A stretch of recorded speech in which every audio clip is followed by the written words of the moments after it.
وعلیکم السلام ورحمۃ اللہ وبرکاتہ۔ اللہ رب العالمین خیر و عافیت میں رکھے۔ سوال اجتہاد سے متعلق ہے کہ کسے کہتے ہیں، کس بنا پر کیا جاتا ہے اور کسے کرنا چاہیے۔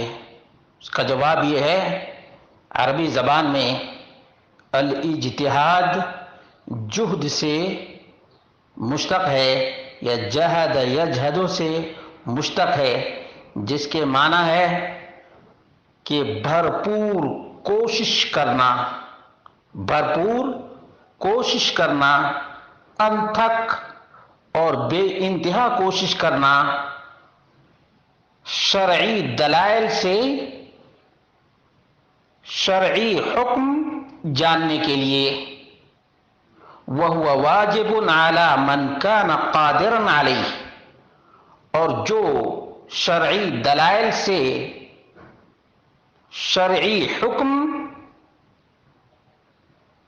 جاننے کا ملکہ رکھتا ہو، اس کے اوپر واجب ہے اجتہاد کرنا، کیونکہ اللہ رب العالمین نے فرمایا فَاسْأَلُوا أَهْلَ الذِّكْرِ إِن كُنتُمْ لَا تَعْلَمُونَ، اگر تم نہیں جانتے ہو تو جانکار سے پوچھ لو۔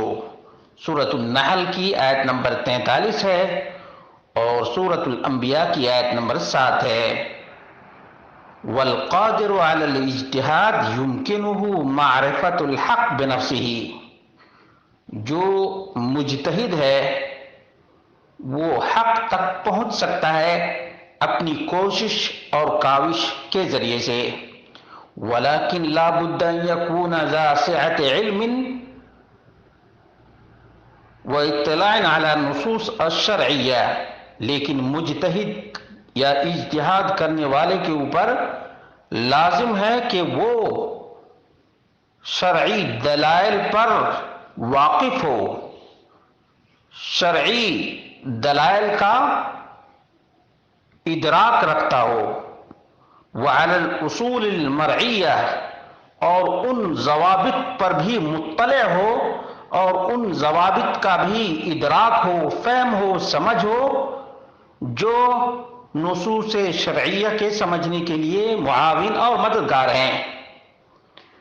وعلی اقوال اہل العلم لئلا یقع فیما یخالف ذلک، اور اہل علم کے فتاوی اور اہل علم کے اقوال سے بھی آگاہ ہو تاکہ علماء کے مخالف واقع نہ ہو۔ فالمجتہد لا بد ان یکون عنده علم بالادلة الشرعیہ، مجتہد کے لیے لازم ہے کہ شرعی دلائل کا علم اس کے پاس ہو، وعنده علم بالاصول التي اذا عرفها استطاع ان يستنبط الاحکام من ادلتها، اور ضوابط اور اصول کا بھی علم اس کے پاس ہو، ان ضوابط کو جب جان جائے تو دلائل سے مسائل کا استخراج کر سکے اور استنباط بھی کر سکے۔ وعلم بما علیہ العلماء، اور علماء کا اتفاقی مسئلہ ہے، اجتماعی مسئلہ ہے، یا علماء کا جس مسئلے کے بارے میں اجماع ہے اس سے بھی آگاہ رہنا ضروری ہے۔ بأن لا يخالف الاجماع وهو لا يدری، اگر علماء کے فتاوی سے آگاہ نہیں ہوگا تو انجانے میں اجماع کا مخالف ہو سکتا ہے۔ اس لیے شرعی دلائل اور شرعی دلائل کے اصول اور ضوابط، علماء کے فتاوی سے واقفیت، یہ چند چیزیں لازم اور ضروری ہیں۔ فإذا كانت هذه الشروط في حقه موجودة متوافرة فإنه يجتهد، اگر یہ شرطیں اس کے اندر پائی جائیں تو وہ اجتہاد کر سکتا ہے، اجتہاد کر سکتا ہے، لیکن صرف اور صرف انہی مسائل میں اجتہاد ہے جن مسائل کے دلائل یا جن مسائل کے نصوص موجود نہیں ہے، جہاں پر نص یا دلیل قرآن و سنت سے موجود ہو، اس کے خلاف اجتہاد نہیں ہو سکتا ہے۔ اجتہاد صرف ان مسائل میں ہوتا ہے جس کا ذکر قرآن و سنت میں نہیں، جیسے نئے مسائل ہیں، نئے مسائل کے سلسلے میں اجتہاد کیا جاتا ہے۔ جو مسائل پہلے سے موجود ہیں ان مسائل میں اجتہاد بالکل نہیں کیا جاتا۔ وَيُمْكِنُ أَن يَتَجَزَّأَ الْاجْتِهَادُ فِي بِأَن يَجْتَهِدَ الْإِنسَانُ فِي مَسْأَلَةٍ مِّن مَّسَائِلِ الْعِلْمِ فَيَبْحَثُهَا وَيُحَقِّقُهَا وَيَكُونُ مُجْتَهِدًا فِيهَا۔ اجتہاد کا دائرہ محدود بھی ہو سکتا ہے اور وسیع بھی ہو سکتا ہے۔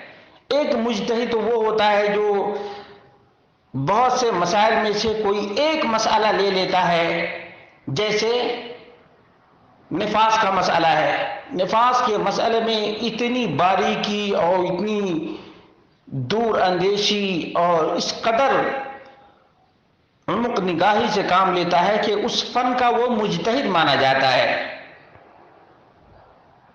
جیسے طہارت کے مسائل ہی میں کچھ لوگ ایک باب میں یا ایک فن میں، جیسے طہارت کا مسئلہ ہے، اس مسئلہ کے سلسلے میں مجتہد ہو، یا کوئی اقتصادیات میں مجتہد ہو، یا کوئی عقیدے کے مسئلہ میں مجتہد ہو، تو اس طرح سے اجتہاد کا دائرہ کبھی وسیع ہوتا ہے اور کبھی تنگ ہوتا ہے۔ بہرحال ایک بات جو یاد رکھنے کی ہے وہ یہ ہے کہ الاجتہاد لا یکون فی مسائل المنصوص، جو مسائل منصوصہ ہیں، جن کی دلیلیں اور جو مسائل پہلے سے موجود ہیں قرآن و سنت کے اندر، ان مسائل کے خلاف اجتہاد نہیں کیا جا سکتا ہے۔ اجتہاد نئے مسائل میں کیا جاتا ہے، نئے مسائل میں